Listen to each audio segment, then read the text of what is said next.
नमस्कार दोस्तों। आज मैं गीता में लव जिहाद डिबेट पर मैं अपना विचार व्यक्त कर रहा हूँ। जो माननीय शिवराज पाटिल जी ने बताया कि गीता में लव जिहाद का उल्लेख है, उसी उसी का मैं विश्लेषण कर रहा हूँ। मैं बता देना चाहता हूँ कि जो गीता में लव जिहाद की बात की गई है वो महाभारत युद्ध में कुरुक्षेत्र में कृष्ण जी अर्जुन को मोह भंग करने के लिए वो उपदेश देते हैं। क्योंकि लव जिहाद का मतलब होता है प्रेम के लिए युद्ध करना, प्रेम के लिए हर चीज़ न्यौछावर करना, प्रेम को मोह भी कहते हैं। लेकिन अर्जुन युद्ध करने से इनकार करते हैं और वे युद्ध नहीं करना चाहते हैं। वो कौरव सेना, जो उनके भाई थे दुर्योधन के सब भाई, अपने वो चाचा के लड़का थे, उससे युद्ध नहीं करना चाहते हैं। उनको मोह भंग करने के लिए कृष्ण जी उपदेश देते हैं। तो एक तरह से वो भी मोह मोह भंग होना या मोह होना, किसी से युद्ध नहीं करना, एक तरह से वो लव जिहाद ही होता है। दूसरी लव का अलग अलग रूप है, जैसे भाई बहन का प्रेम हुआ, पिता पुत्री का प्रेम हुआ, उसके बाद प्रेमी प्रेमिका का प्रेम हुआ। ये सब लव का ही रूप है। लव को मोह भी कहते हैं।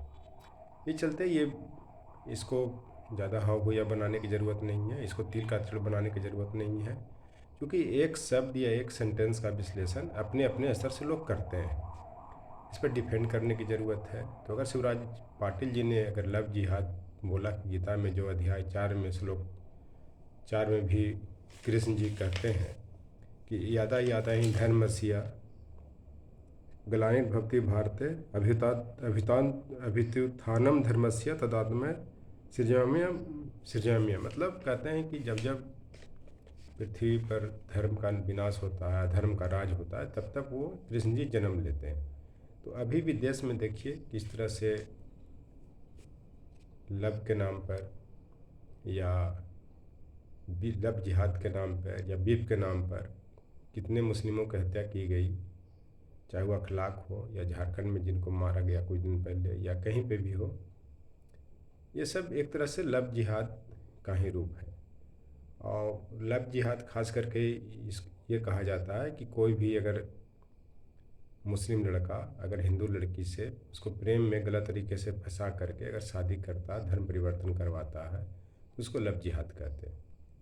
लेकिन अगर इसको गीता में देखा जाए तो इसका दूसरा अर्थ लिया जा सकता है। वहाँ पे धर्म की ही लड़ाई होती है, और वो धर्म का मतलब सत्य की लड़ाई होती है। एक तरफ पांडव है, एक तरफ कौरव है। जब अर्जुन का मोह भंग होता है, यहाँ तक कि जो भी पांडव के, चाहे युधिष्ठिर हो चाहे कोई भी हो, उनको मोह भंग करने के लिए वो गीता में उपदेश दिए थे, जो कुरुक्षेत्र के मैदान में हुआ था। और अभी जो देश में अभी जो राजनेता हैं या जो भी वो लव जिहाद के नाम पर जो इतने देश में विनाश फैला रहे हैं, वो अपने को चाणक्य कह रहे हैं। तो मैं बता देना चाहता हूँ, कृष्ण से बड़ा कोई न रणनीतिकार हुआ, न राजनेता हुआ। और उन्होंने हजारों लाखों करोड़ों चाणक्य को पैदा किया है। मेरा कहने का मतलब है कि जो भी चाहे चाणक्य हो, उन्होंने कृष्ण का ही नीतियों का फॉलो किया और उन्होंने कूटनीति की। चूँकि युद्ध कूटनीतिक से ही जीता जाता है, और उसमें ये नहीं देखा जाता है कि भाई है या चाचा है या और कोई है। उसमें बस देखा जाता है कि जो भी है वो दुश्मन है, उसको ख़त्म करना।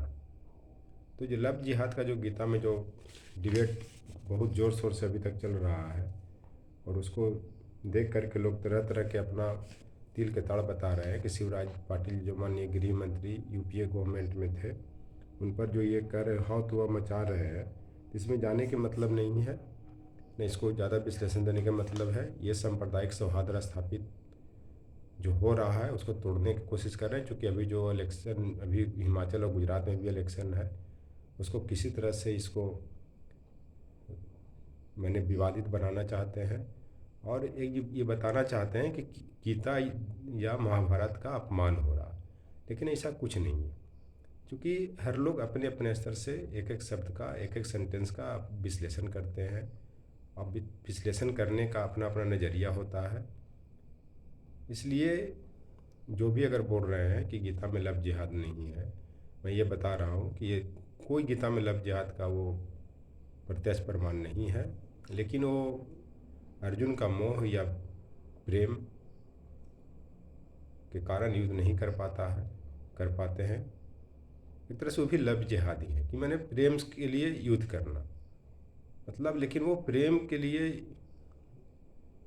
युद्ध नहीं करते हैं, वो प्रेम में वो आकर्षित होकर के युद्ध करने से भागते हैं। उसी प्रेम और मोह भंग को कृष्ण जी, योगीराज, गिरधारी उनका मोह भंग करने का प्रयास करते हैं, जो गीता में उपदेश देते हैं।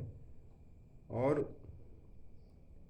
वो अर्जुन को यह बतलाना चाहते हैं कि लव मैंने प्रेम, जिहाद मैंने युद्ध कर लीजिए, कि प्रेम में फंस करके युद्ध से भागो नहीं।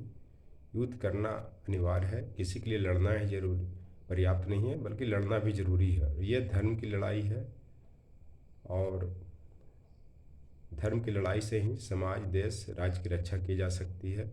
लेकिन आज किस तरह से देश में माहौल ख़राब किया जा रहा है, किस तरह से विश्लेषण किया जा रहा है लव जिहाद का, इस पर लोगों को विचार व्यक्त करने की ज़रूरत है। क्योंकि हर शब्द का, हर सेंटेंस का अलग अलग अर्थ होता है। पहले भी बताया कि प्रेम का अलग अलग अर्थ है। हर रिश्तेदार के साथ प्रेम बदलता है, चाहे भाई बहन को, मैं पहले ही बतला दिए ये सब चीज़। तो इस चलते ये जो गद्दारों कह ले, चाहे देश में जो सांप्रदायिक माहौल ख़राब करने की जो कोशिश कर रहे हैं, तो उनके लिए एक शेर भी कहा गया, जिस देश को मिट्टी में दफन होना है इन गद्दारों को, उसी ये कमजोर नफरत को आग में जलाना चाहता। मैंने ये जो है, ये लव जिहाद के नाम पर, बीफ के नाम पर, ये देश में नफरत फैलाना चाहते हैं, तिल के ताड़ करना चाहते हैं। अगर इन लोगों को कोई डाउट था या कुछ था तो मान लिया शिवराज पाटिल जी गलत कहे थे, इसका क्या अर्थ होता है लव जिहाद का, इनको बतलाना चाहिए था, तब ये बातें समझ में आती। और सिर्फ ये कह देना कि गीता में लव जिहाद नहीं है, मैं ये भी बोल रहा हूँ प्रत्यक्ष रूप से नहीं है, लेकिन अपना अपना उसका विश्लेषण किया जाता है। जो 18 अध्यायों में वो जो वर्णन किया गया है गीता का, ये भी माना जाता है कि महाभारत का युद्ध 18 दिन तक चला, इसी कारण उसको 18 अध्याय में बांटा गया। तो इस पर डिबेट करने की ज़रूरत नहीं है, न इस विवाद में जाने की ज़रूरत है। लव जिहाद का अलग अलग रूप होता है, यही मुझे इस पर कहना है। Thank you.